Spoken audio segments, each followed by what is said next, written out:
你到底是谁啊？你是皇上还是龙三啊？嘘，我不是皇上，我是龙三。那外面的人为什么称呼你为皇上，还给你跪下了？我真的不是皇上，我只是长相和声音都酷似皇上，所以啊，被皇上选做替身了。你是皇上的替身？对呀，我只是皇上的替身。我们这大清啊，虽说入关数十余年，可是根基还未稳，这皇上又还年少，刚刚亲政不久。不管是那些潜明余孽，还是那些妄想谋朝篡位的权臣，都有暗杀皇上的企图。就拿这个鳌拜来说，连顾命大臣苏克萨哈都敢杀，还勾结内侍给皇上下毒。所以啊，皇上时常让我扮成他的样子。我就说嘛，你吓死我了！你怎么可能是皇上呢？你要是皇上的话，怎么可能半夜三更的去御膳房偷东西呢？还跟我结拜兄弟了，是不是？对。所以皇上3日侍寝不肯让我看他的样子，一直戴着面具，就是怕我发现，是不是？对呀。所以你现在知道了，为什么你在宫里面打听不到侍卫龙三这个人？因为我不是普通的侍卫，我不站班儿，我只是在必要的时候出来替皇上一下。那也就是说，你是皇上的替身，那也就得替皇上挨刀子了。我身为臣子，当然要效命于皇上了。再说，皇上待我不薄，我也是心甘情愿替他卖命。龙小弟，你太可怜了。你说你当皇上的替身，皇上对你好，说白了就是让你去给他卖命。哼，从古至今，所有的皇帝都一个样，自私自利，全都是冷血无耻之徒。老大，你就别当我的面说皇上的不好了，你这不是为难小弟吗？哎，你今儿怎么想起跑这御书房来找我了？还说呢，几天都不理我。我有重要的事情要告诉你。重要的事情？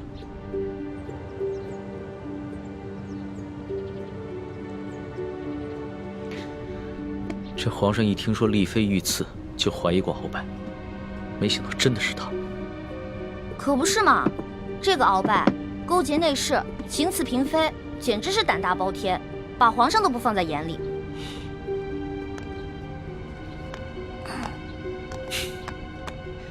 老大，你是不知道啊，这鳌拜把持朝政多年，这朝廷上下、宫中内外全都是他的势力。皇上暗中派人查探了几天，也没有抓住他半点把柄。那难道就这么算了？小不忍则乱大谋，眼下还不是跟鳌拜翻脸的时候，所以只能当作暂不知情了。这个鳌拜贼心不死，还逼着我哥哥要去刺杀厉贵人。你务必跟你哥哥说一下，千万不要听命于鳌拜。皇上已经在暗中想办法铲除鳌拜了，所以要拜托你哥哥多跟鳌拜周旋一段时间了。哎，放心吧，我哥哥啊肯定不会助纣为虐的。不过你说这个小皇帝他的计划可行吗？会不会很危险啊？老大，这皇上呀，可不是你想象当中的那个风流好色之徒。他呀，虽然年少，但是有勇有谋，也算是一代明君吧。龙小弟啊，你就是天生当奴才的命啊！我说，都这个时候了，还替你那个皇上主子说话呢，他能有什么很高明的策划呀？按照我的想法，他呀就是不把你的命当命，关键时刻让你去给他当替死鬼，知道吗？老大，你就别当着我的面说皇上的不好了，你这不是为难我的吗？行，我就是因为把你当兄弟，所以我跟你说话才不避讳。既然你不想让我这样说的话，那以后去捡好听的、假的话跟你说呗。好了，我这气量没那么小，岂会连一个小姑娘的口无遮拦都容不下？我知道，你之所以骂皇上，是因为担心我的安危，对吧？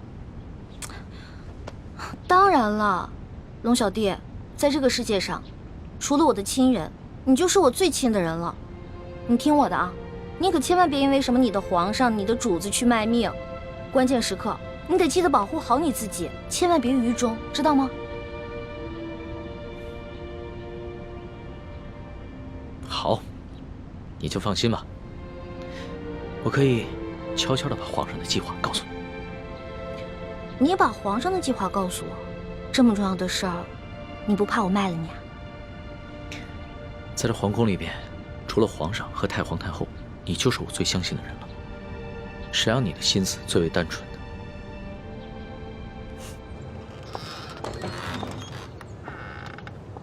李德福，送欢答应回永和宫。这。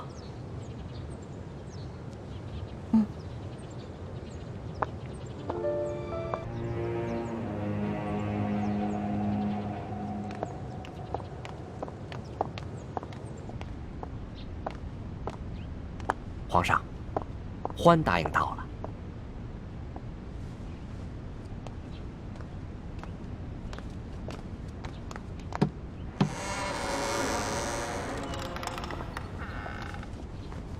一欢，叩见皇上。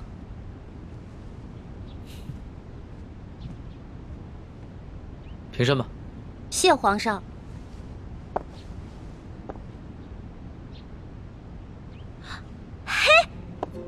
是你呀，龙小弟！哎呦，你小气的，你给我装什么皇上啊？这皇上跟龙三竟然长得一模一样，你怎么知道在你面前的是龙三，不是皇上呀？我怎么可能不知道啊？哎，皇上啊，那3日侍寝，虽然把灯光调得很暗，而且还戴了个面具，但是我可以看他的眼睛啊，他的眼神跟你完全不一样。你的眼神呢，温柔体贴，他不是。皇上看你的眼神很冷漠疏远吗？也不是。他看我的眼神有一种猎人看猎物的感觉。哎，我也说不清楚，反正那种感觉就很奇怪，就是觉得他不是什么正经皇帝。要不是你们俩眼神不一样啊，我还真认不出来。哎，对了，你叫我来干嘛？我这次叫你过来呢，是想跟你道个别。道别？你要去哪儿啊？还记得我上次跟你说过的要擒拿鳌拜的计划吗？今天就是计划展开的日子。皇上已经宣召鳌拜单独来御书房觐见，所以我要亲自动手，和那些训练已久的侍卫和太监们一起擒拿鳌拜。什么？你要亲自跟鳌拜动手？鳌拜可是大清第一勇士，你亲自动手你就死定了。鳌拜一日不出，皇上就无法真正亲政。而且，鳌拜手握军权，皇上也不敢下旨捉拿鳌拜。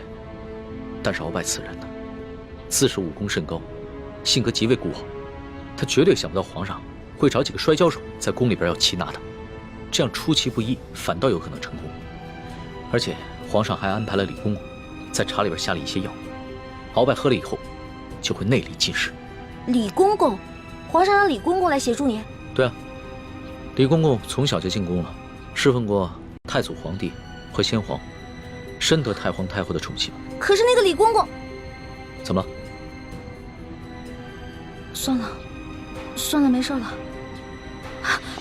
龙小弟，你别那么傻，你别替皇上去卖命，你肯定会死的，你别去了，行不行？所以啊，特意让你过来，跟你道个别。毕竟我活到这么大，你是跟我关系最特殊的人。这一世，我可能只能做你的龙小弟，是你的结拜兄弟。可是来世，我希望做你的青梅竹马。老大，你怎么哭了？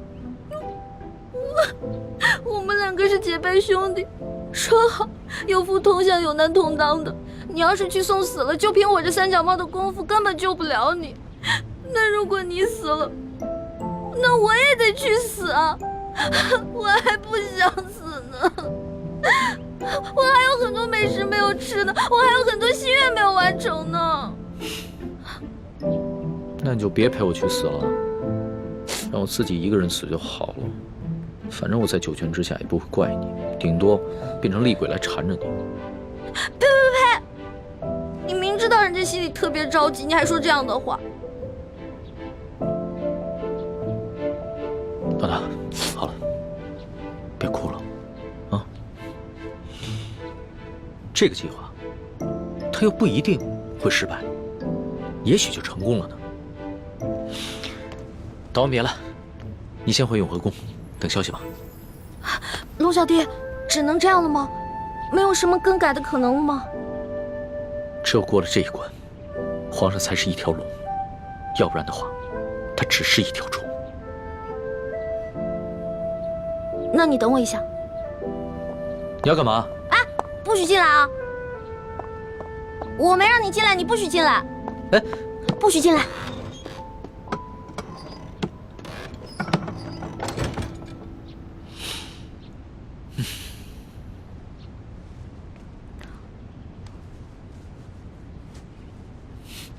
老大，你好了没有啊？你再不出来，鳌拜可就来了。哦，我知道了，知道了，马上。老大，我进去了啊。老大，你好了没有？老大，你不会真是以为我要赴死了就要以身相许了吧？呸呸呸呸呸！你怎么变得跟那个小色皇帝一样了？真是近墨者黑。喏，给你的。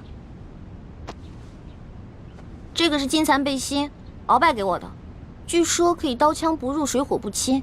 反正我留着也没用，给你穿吧，你还能保护着你自己。好香啊！老大，这上面还有你的体香和体温呢。你干嘛用那种色眯眯的眼神看着我呀？你这样很猥琐，知道吗？你赶紧穿上吧，这之前我贴身穿的，反正我用不上。你穿上以后还可以护住你的要害呢。既然是你穿过的衣服，那我当然要穿了，要不然你替我穿。你这说的什么鬼话呀？我不想理你了。哎，老大，哎，老大，我是你老大，你是我小弟，所以你得听我的，知道吗？不能死。是，遵命。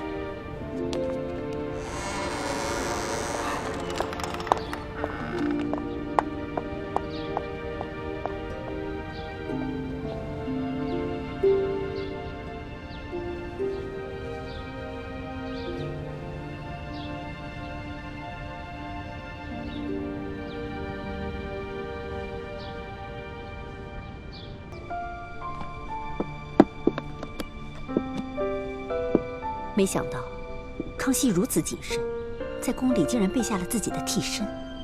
在我们入宫计划方案中，第一步是拿到铜匣，第二步就是刺杀康熙。我们一定要周密计划，务必要分清楚谁是替身，谁是真正的康熙，确保一击成功。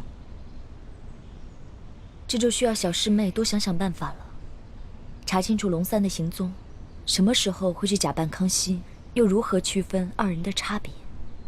其实也没什么可难的，至少在临幸后宫嫔妃的康熙，不可能是替身。到时候拿到了铜匣，他再召你侍寝，我们就有机会了。六师傅，此计虽然可以暗杀成功，但忽略了倾城师妹的安危，恐非上策。有大师兄的担心，再危险也值得了。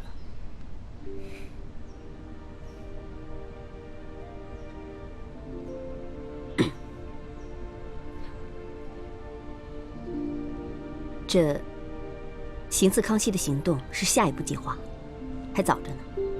我们还是现在想一想接下来的行动。康熙居然会派几个会摔跤的小子去擒拿鳌拜，这个计划比我们未来行刺的计划更加冒险。不如我把康熙擒拿鳌拜的计划告诉鳌拜，鳌拜岂会坐以待毙？到时候他们君臣内斗，无论谁赢谁输，我们都可以坐收渔利。什么？康熙在暗中训练几个小太监、小侍卫摔跤，想借着摔跤的游戏擒拿老夫。你这消息来源可靠吗？他已经开始怀疑行刺厉贵人的幕后主使就是中堂大人，所以加强了对厉贵人的保护，卑职想尽办法也无从下手。这康熙少年老成，若是他真的想拿下老夫，那他绝不会向任何人透露半点风声。更何况，老夫乃大清第一勇士，这康熙岂会指望几个只会摔跤的少年就能拿得下老夫呢？这种计划太过儿戏了。说不定他们是想钓鱼吧，想让老夫主动上钩。若是老夫先动手，那就中了他们的计了。那他就可以名正言顺的下诏拿下老夫了。中堂大人思虑周密，卑职佩服。不过，宁可信其有，不可信其无。若是皇上单独召见中堂大人，大人小心防备为好。老夫这大清第一勇士可不是浪得虚名，又怎会怕他那几个只会摔跤的少年呢？更何况老夫在宫中埋伏下了不少的心腹死士。若是康熙小儿真的肯冒险与老夫翻脸，那老夫定会让他后悔莫及。六师傅，康熙擒拿鳌拜的计划如箭在弦，一触即发。依您看，结果会如何？这很难说呀。康熙少年老成，而且又有太皇太后和一帮效忠爱新觉罗的老臣撑腰，而鳌拜又老谋深算，在朝廷中也树大根深，这两虎相争，谁赢谁输，还真的挺难预料的。不管是谁赢谁输，对于咱们整个联盟来说，都是有利无弊。咱们不妨坐山观虎斗。薛姐姐，一欢，怎么了？薛姐姐，六师傅，快点去救人！出什么事了？你要救谁啊？救龙三。龙三怎么了？今天康熙要在御书房擒拿鳌拜，但他自己不敢去，却让龙三扮成他的样子，带那些小侍卫、小太监去抓鳌拜。而且他还让李公公在鳌拜喝茶的水里放药。可是李公公是鳌拜的人啊，他肯定把这些计划都告诉鳌拜了。环妹，你犯糊涂了吧？就让康熙跟鳌拜去内斗好了，你急什么？如果真的是康熙的话，我不可能着急。可是去的是我的兄弟龙三啊，我们是拜过把子的兄弟，如果他死了，我怎么办啊？我们有福同享，有难同当的。你和那龙三结拜，本来就是闹着玩的，你还当真了？朱哥哥，你说什么呢？我们是认认真真的结拜，怎么是闹着玩？这龙三平时对我这么好，如果我见死不救的话，那太不像话了。可如果为了救一个龙三，我们几个都出手的话，这样太危险了，我们很容易暴露自己。环妹，你对龙三真的只是结拜之情吗？朱哥哥，现在都什么时候了，你还在胡思乱想？大师兄，小师妹虽然任性顽皮，但是她还是很有是非原则的。她对那个龙三一定只是结拜之情。还是薛姐姐了解我。没错，我不想欠人情，我更不想欠人一条命。玉欢，你可别忘了你现在的身份，你是大明郡主，是未来大明太子妃。那你现在的什么龙三结拜大哥的身份，跟这个身份比起来，根本就是不值一提。更何况龙三又不是为了你去死，他为的是他的皇帝主子。可是，好，那我们就不去帮助龙三。也就是说，如果龙三败了，康熙也就败了。康熙一旦败了，这个鳌拜就会发动政变，让他自己当皇上。鳌拜这个人生性残暴，如果他当了皇上了，比康熙更难对付。而且那个时候，薛姐姐你怎么办啊？可是我们换个法子，我们协助龙三，帮助了康熙，打败了鳌拜。到那个时候，我们就得到了康熙的绝对信任。到时候你们就有机会进宝库去找铜匣了。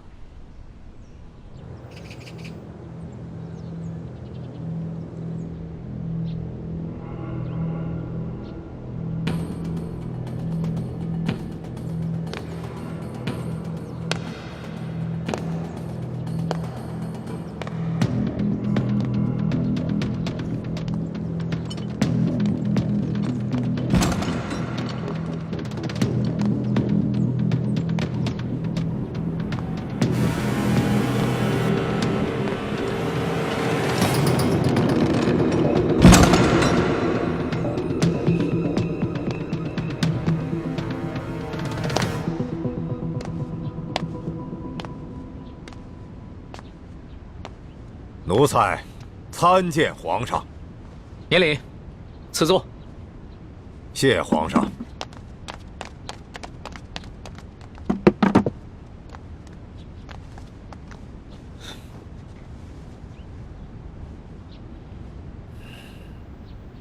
赐茶。这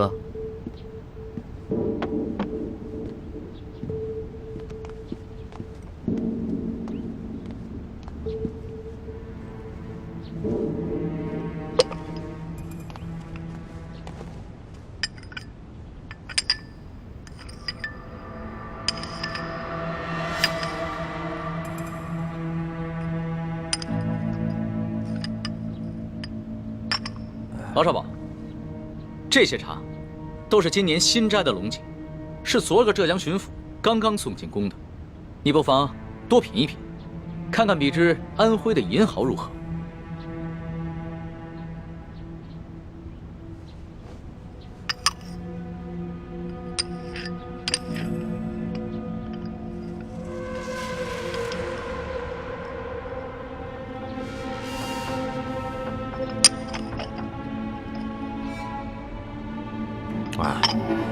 奴才是个粗人，什么茶到了嘴里都是一个味儿。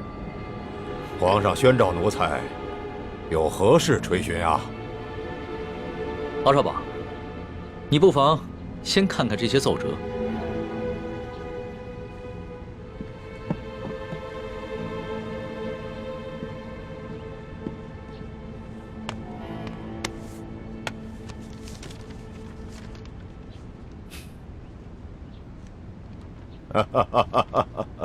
你笑什么？皇上，奴才笑这些要弹劾奴才的大臣们翻来覆去陈词滥调，也没说换一个新的花样。这上面还有许多奏折，你不妨都看看。不必了，想来左右仍不过是些什么擅权自专了、欺君罔上了、结党营私、诛戮大臣。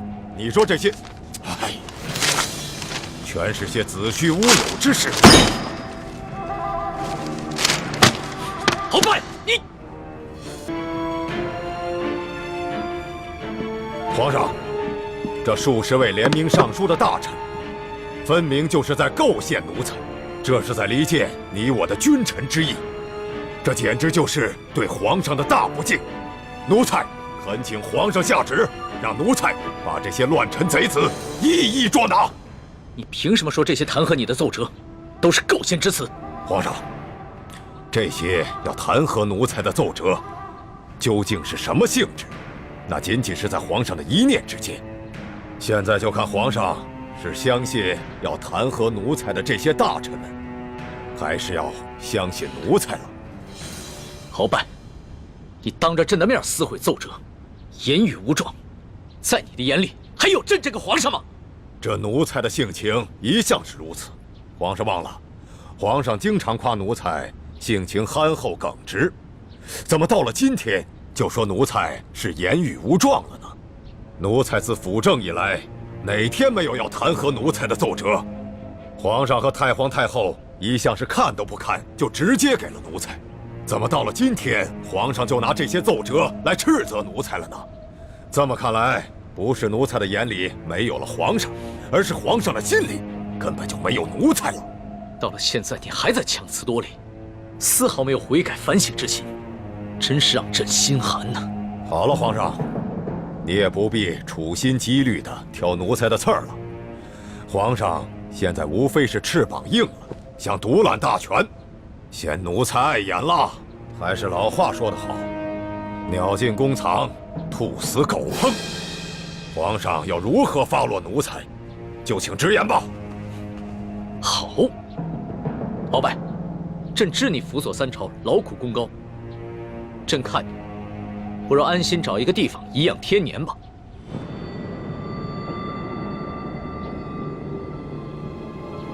皇上真是体恤奴才啊，奴才真是感激涕零啊。但是皇上，你不要忘了，奴才是先皇遗命的辅政大臣，担负着协助皇上处理朝政的职责。现在皇上身边奸臣环伺，奴才尚未清君侧，又如何敢颐养天年呢？鳌拜啊，鳌拜，想不到你还是如此执迷不悟，真是有负先皇深恩，枉费朕的一片苦心。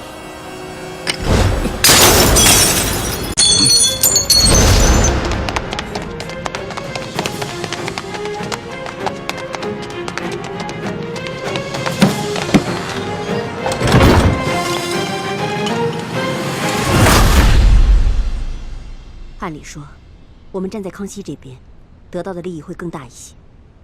可是现在我觉得，鳌拜获胜的可能性会更大。如果我们站错了队，那我们将会前功尽弃。那我们再等等吧，看情况，再随机应变。不能再等了，朱哥哥，你都不知道，龙三的武功还没有我强呢。鳌拜一只手直接把他掐死了。欢妹，这么重要的事情，我们当然要权衡一下。好，那你们权衡吧，我等不了了，我得去救我的龙小弟了。哎，欢妹，一欢，一欢对这个龙三有点过于担心了。大师兄，我觉得小师妹说的不无道理。眼下就是一场豪赌，我们把赌注押给康熙，对我们似乎更有利。我等不了那么多了，我得去救他。哎，太子，我也跟你一起去。不能去。倾城，为什么？你不能去。无论康熙和鳌拜谁胜谁负，你我都不能暴露身份。可是鳌拜号称大清第一勇士，我担心大师兄不是他的对手。你放心，太子自有分寸。如果情形不对，他一定会及时发出求救信号，到时候我们再见机行事。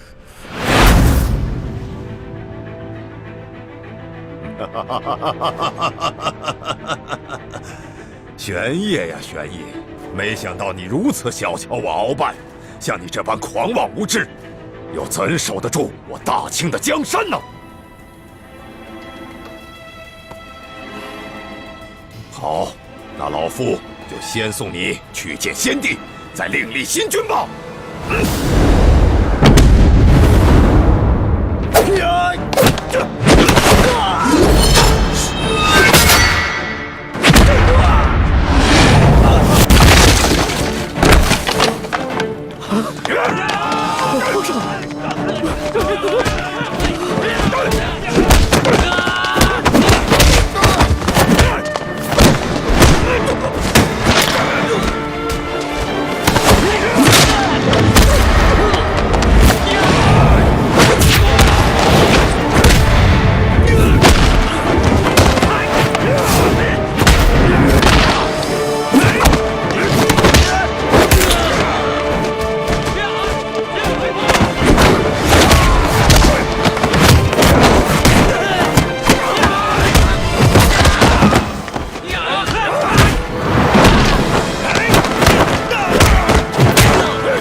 这些无羞未干的小儿，就想拿下老夫，天大的笑话！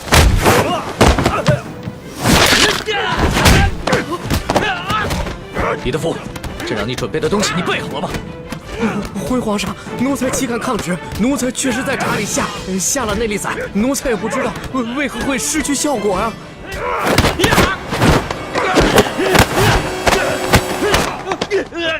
玄烨，老夫早就知道你要对老夫下手，还能不事先做些准备吗？告诉你，在来之前，老夫就预先服下了能解百毒的辟邪丹了。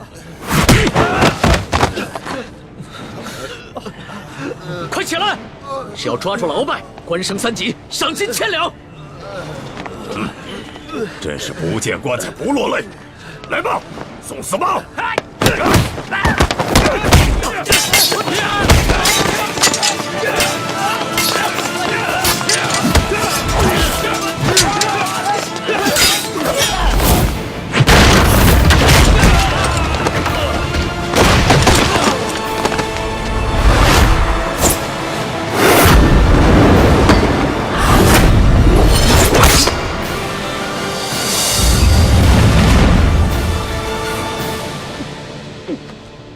皇上，你这是想和老夫比试比试武功吗？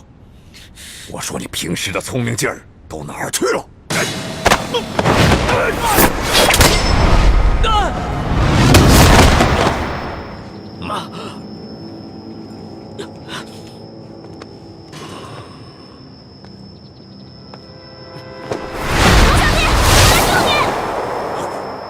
没事吧？一欢，你疯了吗？你这个月的大补丸不想要了吗？义父，对不起了，请恕干女儿要大义灭亲了。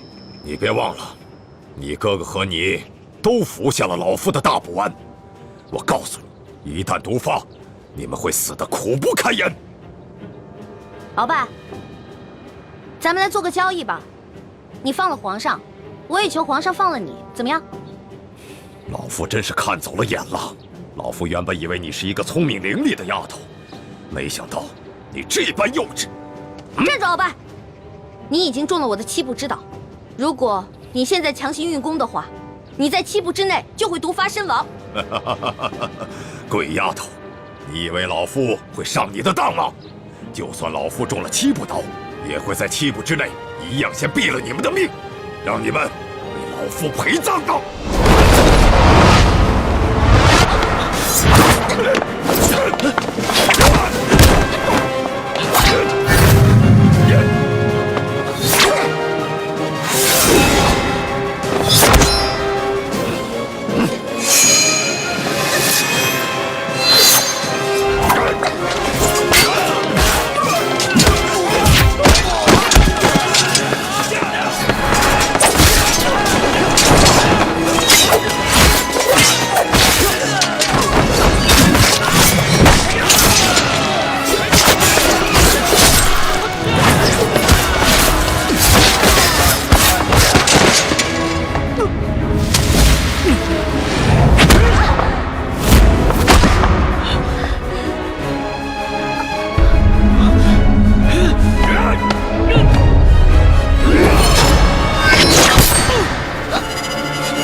龙小弟，你没事吧？来，没事，慢点。没事，还好有你的金层背心。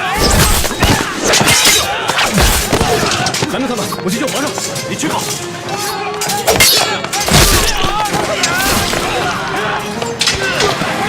死丫头，你把老夫的金蚕背心也给了皇上，看来你对皇上是动了真心了。只可惜，就算是皇上穿了金蚕背心，老夫也一样要他的命。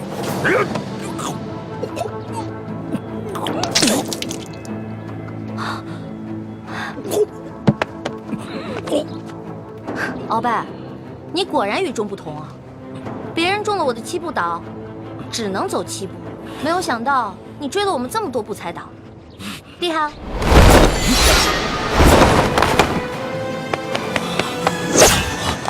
朱哥哥，剑青，快杀了这个小皇帝，杀了他，杀了他，就是大功一件。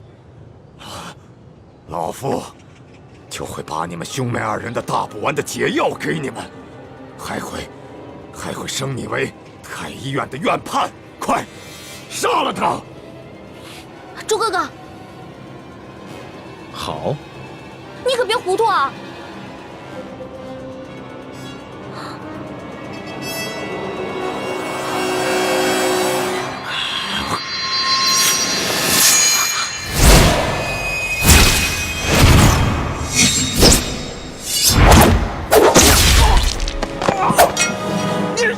中堂大人，你忘了，我是奕欢的哥哥，当然要帮自己的妹妹。你们这大补丸的解药都不想要了吗？中堂大人，你又忘了，我是大夫，大补丸的解药我会解出来的。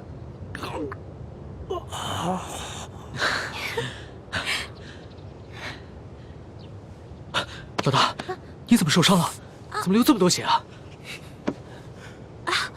我不知道，我居然受伤了。哎，你疯了！你撕龙袍是杀头之罪，是我的。好。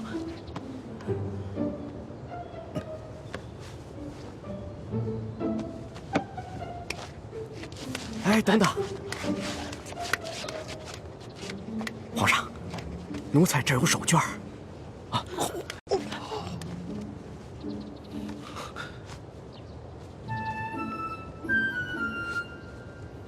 好些了吗？嗯。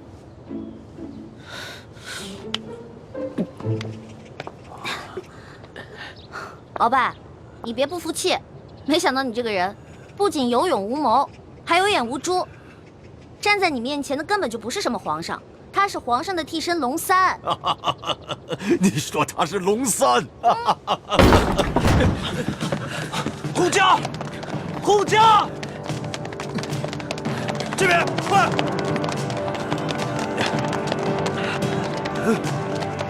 启禀皇上，情况果然如您所料，这宫中藏着数十个鳌拜的手下，奴才按照您的吩咐早有准备，才顺利的将他们拿下。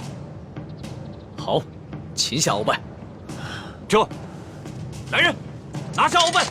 这，他真是皇上？对，这就是当今皇上。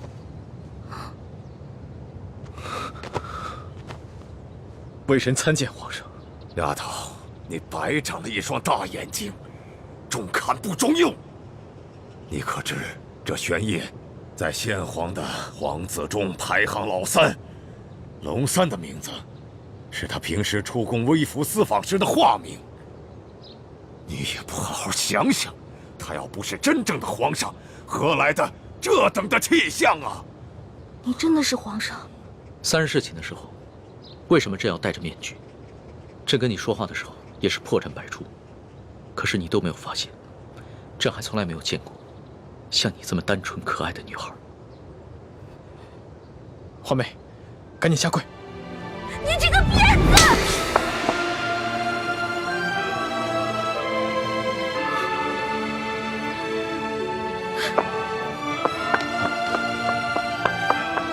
皇上，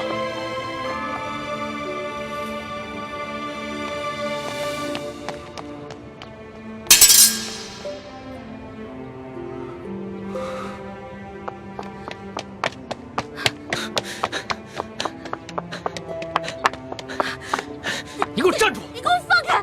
你就是个混蛋，你就是个无赖！你吃了雄心豹子胆了！你不仅敢打朕，还骂朕是骗子无赖！你本来就是骗子，本来就是无赖！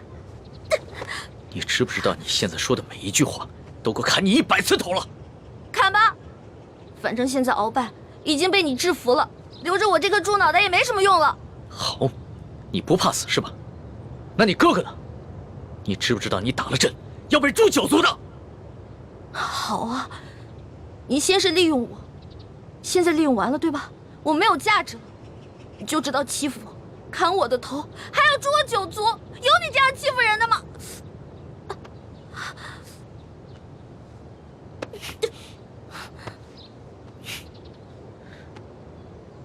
伤口这么深，你还乱动？你等一下，朕马上让你哥哥过来给你止血。现在都要砍我和哥哥的头了，还止血干什么？朕难道不该砍你的头吗？你知不知道从小到大，还从来没有人打过朕，就算朕的皇阿玛在世的时候，也从来没有动过朕的一根手指头。那还不是因为你骗我？你跟我说你不是皇上，你是龙三，我是你的老大。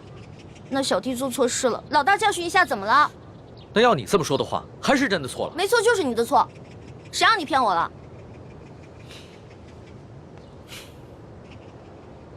不过龙小弟，你不会真的要砍我跟我哥哥的头吧？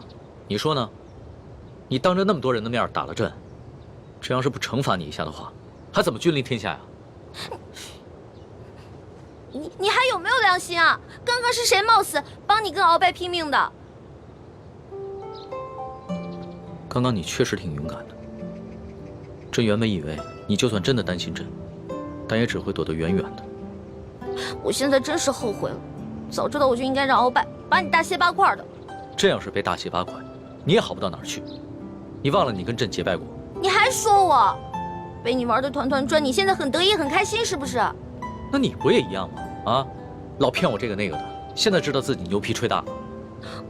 我从小生在穷山村里面，我以为皇上都是那种威严的，哪成想是你这种泼皮无赖样。我怎么就泼皮无赖了？那你还一直女扮男装欺骗朕呢？啊？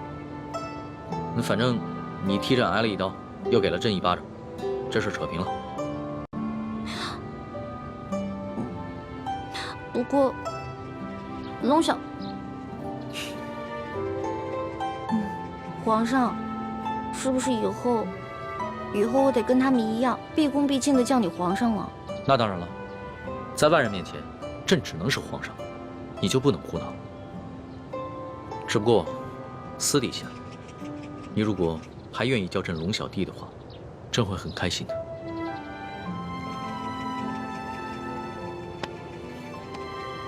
是不是疼死了？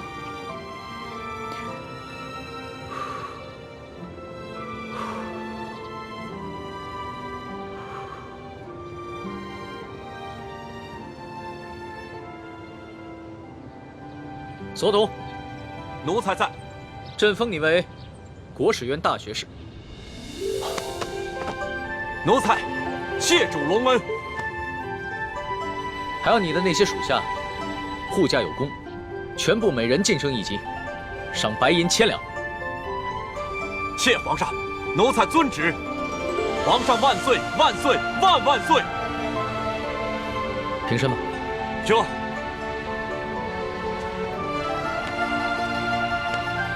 李建清，臣在。朕封你为太医院副院判，赏黄金100两。皇上，臣之医术还不够格担任太医院副院判一职，若是勉强忝居高位，于臣也未见有益。臣护驾乃是臣分内之事，不求封赏，只求当好一名御医。你年纪轻轻就能淡泊名利，很好。不过既然是你救了朕，那就是为朕立下了大功，朕也得赏罚分明啊。你要是不愿意升职的话，那朕就赐你一件黄马褂，准你有急事的时候，可以直接穿着黄马褂进宫见朕。多谢皇上。桓大爷，奴婢在。你为了帮朕铲除鳌拜，不惜冒着生命危险潜伏在鳌拜的身边，还识破了鳌拜要给朕下毒的阴谋，为朕擒下鳌拜立下了首功，可谓是有胆有识、有勇有谋的女中豪杰。你想要什么，尽管说出来，朕都会遂你的愿。皇上，奴婢只有2件事想请求皇上。这第一件事，想让皇上撤去奴婢的答应之位。朕本来就要准备取消你答应的封位，封你为嫔，让你做一宫之主。皇上误会了，奴婢不是嫌答应的封位太小，而是奴婢只想做一个小小的宫女。为什么？因为奴婢的满八旗身份是鳌拜帮我伪造的，之前为了迷惑鳌拜，所以皇上给奴婢封了一个答应之位。可是现在鳌拜已经就擒了呀，所以奴婢也没有必要再假意的做皇上的后宫嫔妃了。这有什么的？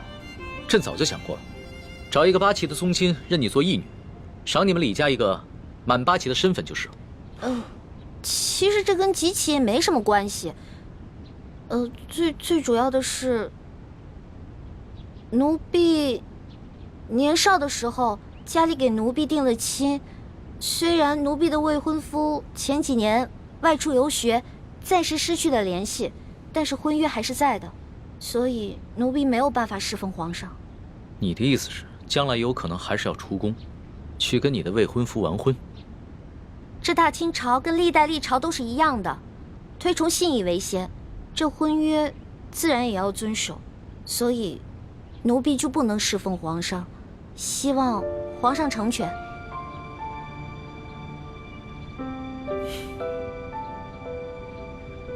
你既然不愿意做朕的嫔妃，那朕也就不强求你了。你毕竟是立下了大功，朕也不会让你做一个普通的宫女。这样吧，朕就留你在御书房，做朕的笔墨侍书。等将来你的未婚夫有了消息，朕就让你出宫去和他完婚。奴婢谢皇上恩典。这个笔墨侍书，以前宫里是没这个职位的，而是朕特意为你而设。你既不是后宫嫔妃，也就不适合住在东西12宫中的任何一宫之中。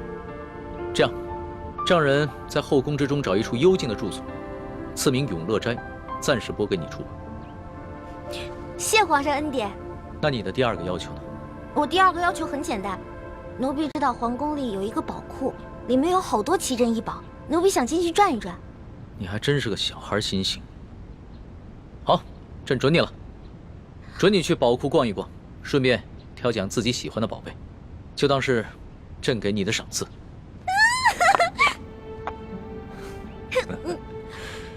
多谢皇上恩典。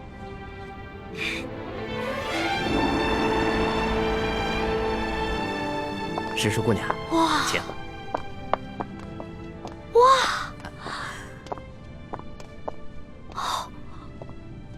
公公，这皇宫宝库里面有这么多的宝物啊！是啊，我都不知道挑什么了。石叔姑娘，我跟你说，这宝库中的奇珍异宝啊，有数十万件。姑娘喜欢哪一件，告诉我，我来帮你选。李公公啊，你可知道皇上为何让我来选宝物啊？这个不知道，但是我知道，如今姑娘可是皇上身边的大红人呐。我在这宫中已经30-40年了，还是第一次看到奉旨到宝库中来选赏赐的事情啊。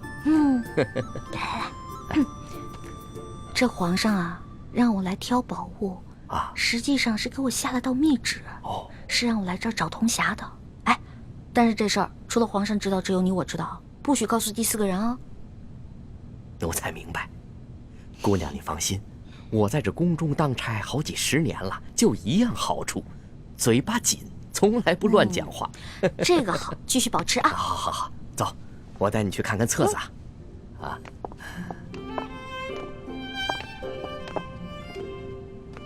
姑娘，这宝库里的所有宝物啊，都在这个册子里面。我们看看这个铜匣，这个是铜匣的，你看看。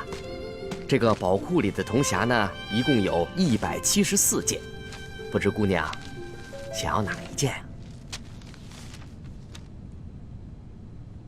李公公啊，这个铜匣呢？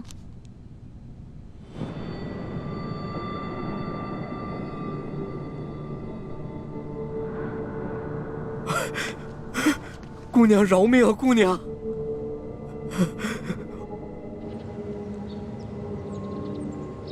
什么？铜匣被鳌拜拿走了？李公公说大概3个月前吧，这个鳌拜呢私自拿走了一个铜匣，还叮嘱他不能告诉任何人。我去登记册上看到铜匣的形状，应该就是我们要找的那个。恐怕不是鳌拜私下拿走的，是李公公亲自拿去献给鳌拜的。这个李公公现在还不知道，我们已经知道了他是鳌拜的内奸，所以他在言语中呢为自己脱罪遮掩。哎，朱哥哥，我可听了你的话啊，没有揭穿他。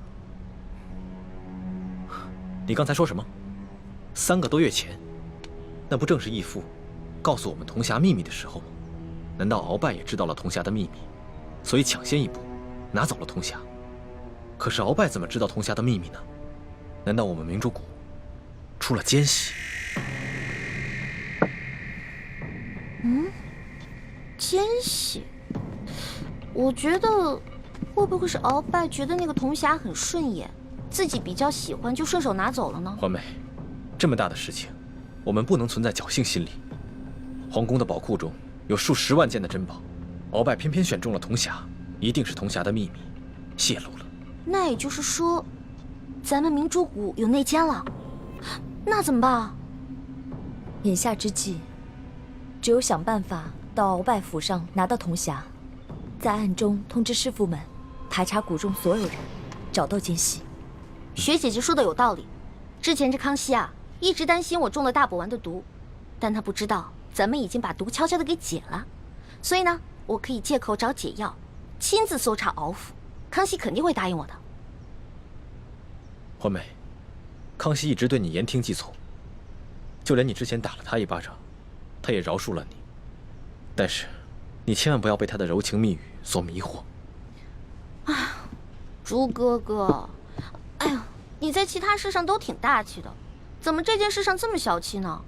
我接近康熙，还不是为了帮你实现为你父皇报仇、光复大明的梦想，结果你还怀疑我。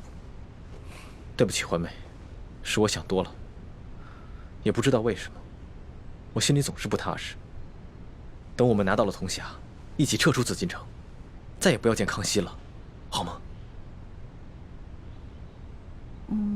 怎么，你不愿意啊？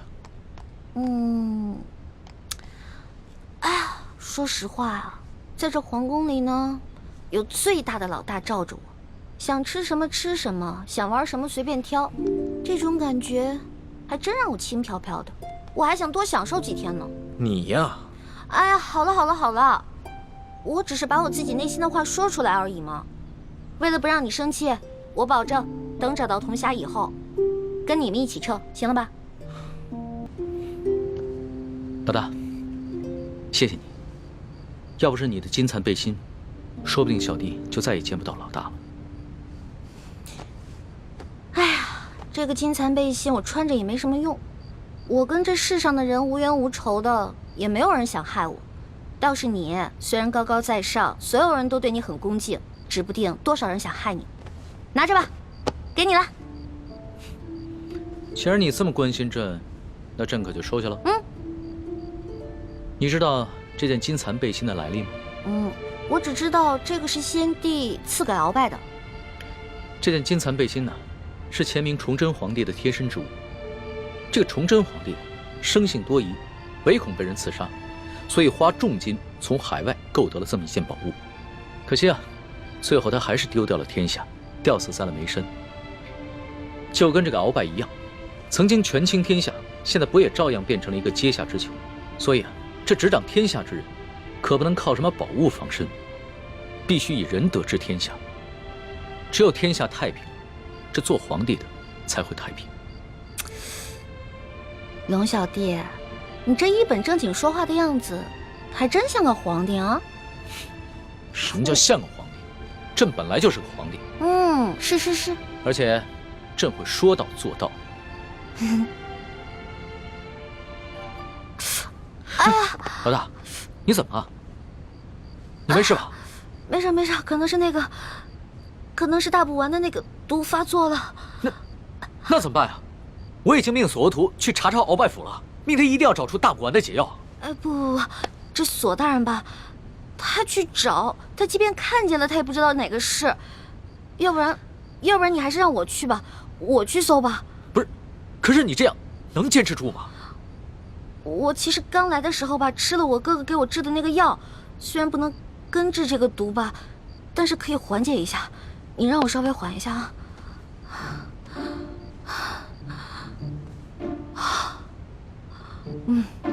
好多了，应该没问题了。行吧，那你就赶紧拿上朕的金牌，去鳌拜府查吧。老小弟，如果我去搜的时候看到一些金银财宝，我能不能顺便带走点？老大，你在宝库里边挑了那么多宝贝，还不知足？钱是个好东西嘛，多多益善啊。你呀，真是个小财迷。所以，龙小弟，你这话是答应了？啊，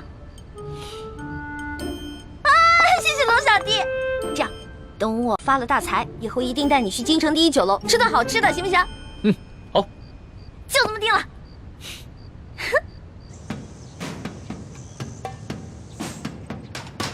还不去？师叔姑娘，这都是为你准备的。来，尝一尝，应该是不错的啊。经验一下。好吃。好吃吗？好吃。啊。翡翠时间，这边。的确好吃。扔地下。啊。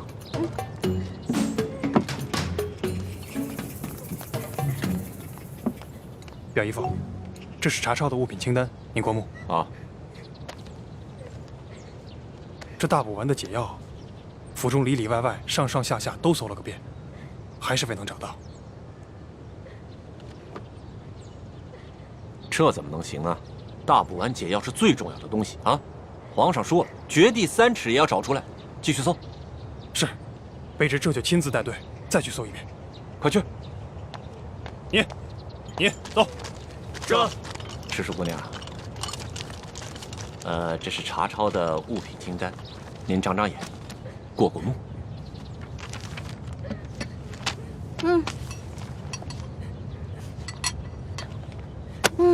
不用看了，这个不对。不对？哪里不对啊？赤鼠姑娘，这个清单啊，肯定不对。这不对吗？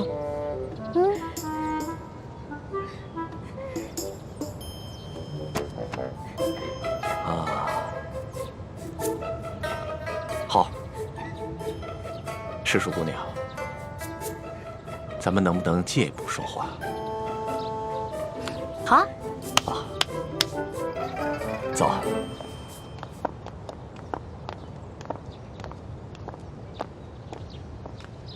参见大人。行了，走吧，走吧。行，走。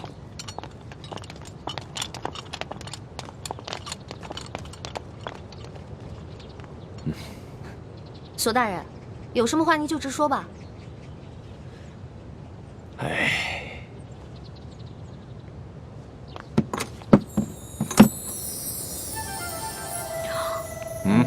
哇，这么多金银珠宝啊，连在皇宫的宝库里都没见过呀。赤鼠姑娘，你这眼光挺毒啊，一眼就看出这账目不对啊。实话实说吧，这2箱宝物还真就没入账。咱俩来鳌拜府也不能白辛苦这一趟吧？咱们2:1天作5，把这2箱宝物给他分了，这样如何？分了，这不太好吧？这有什么不好的啊？这皇上命咱们俩来查抄这鳌拜府，其实就是想赏咱们俩一个发财的机会，这你都不懂吗？那也是，咱就别跟皇上客气了。是啊，那咱跟皇上客气什么呀？啊，那这样，一会儿你找个人啊，帮我把这箱抬到永乐斋去。没问题啊，这个包在我身上，你就不用担心了啊。那世叔姑娘，这些账目可对了？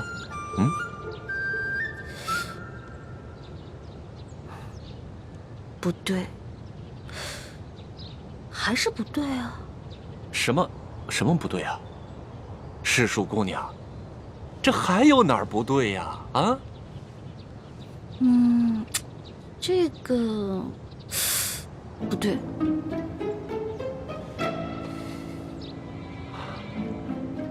行，你厉害。走，跟我走。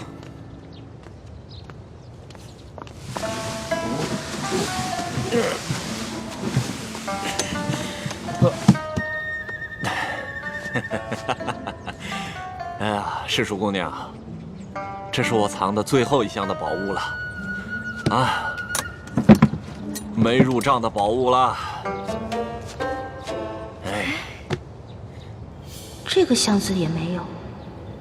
鳌拜到底将铜匣子放到哪儿了？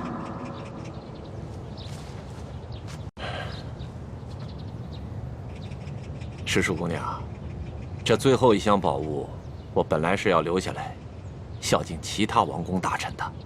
你想啊，咱俩捞到了这查抄鳌拜府的肥差，这朝里多少眼睛盯着咱俩也不能不懂规矩啊，是不是？是啊，索大人啊，我虽然不是特别懂你们这朝中的复杂关系吧，但是我也知道，这人要懂得分享，不能吃独食，不然啊会招来祸灾的，是不是？是啊，哎呀，世叔姑娘就是聪明伶俐，难怪皇上这么宠爱你。哎，那现在这账目可对了？这账目是对了，但是我这解药还没找到呢。对呀，这解药没找着。鳌拜这奸贼实在是狡猾得很呐！这找不着解药，咱俩怎么向皇上交代呀？索大人，您看这样，您让手下的人呢去审一审鳌府的人，问问这鳌府里面有没有什么密室之类的。对呀，我怎么就没想到这一点呢？啊，哎呀，还是师叔姑娘更胜一筹啊！那咱这个先放着，查解药去。走。师叔姑娘，你瞧这个地方机关重重，也不知道藏了多少宝物。说不定这大补丸的解药就藏在里面。索大人，这个机关十分的复杂，我们真的没办法打开啊！废物，一群废物点心，这点事儿你们都办不好啊！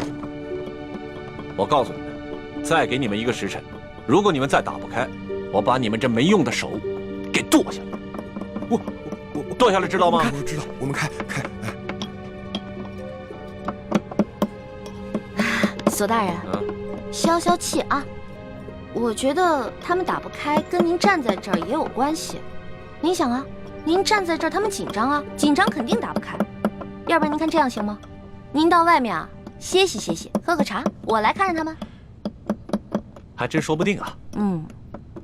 那行，那就麻烦世淑姑娘帮我先盯着点儿。好嘞。啊，你们听好了啊，一切都听世淑姑娘的安排。是。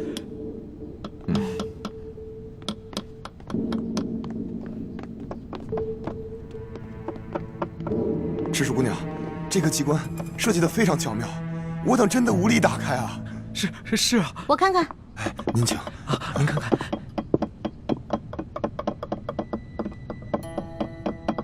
哎，世淑姑娘，你也会开机关啊？嘘，小声点啊，这事儿不能声张。这个机关我要是开不了的话，你俩手可就保不住了啊！是，我们不说。我这次要是开不开的话，千万别怨我啊！不会，能开。来，您请。您请。天灵灵，地灵灵，保佑我一定要开啊！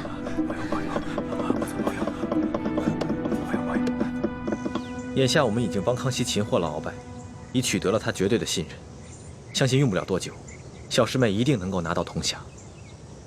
真没想到，事情进展得这么顺利。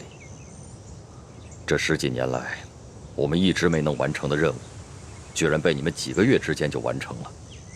看来你跟易欢真是我大明的福星，受天之庇佑啊！等找到铜匣，樊师妹和叶师弟再拿到1号金钥匙以后，我们就能取出藏宝图，招兵买马。到了那个时候，光复大明的大业就成功一半了。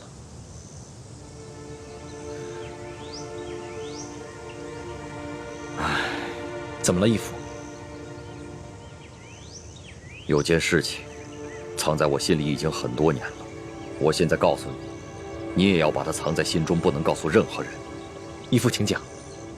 孩儿定当守口如瓶。你可知道，我为何让你们活捉孙府？为了清除逆党，同时追查二哥四星的下落。那你可知道我为何要急于见四星？二哥四星乃是义父的亲生儿子，当年曾随义父出生入死，立下过汗马功劳。现在二哥下落不明，义父下定决心寻找他，当然是出于父子人伦，人之常情。我急于找到四星，并不仅仅是因为父子情深。你可知，那镶着玛瑙的第2号金钥匙，当年就在我的手上。当时我为了掩护先帝逃亡，自知必死，就把那金钥匙交给了四星。义父是说，那2号金钥匙随着二哥不知所踪了。当年我本有机会救我的妻女，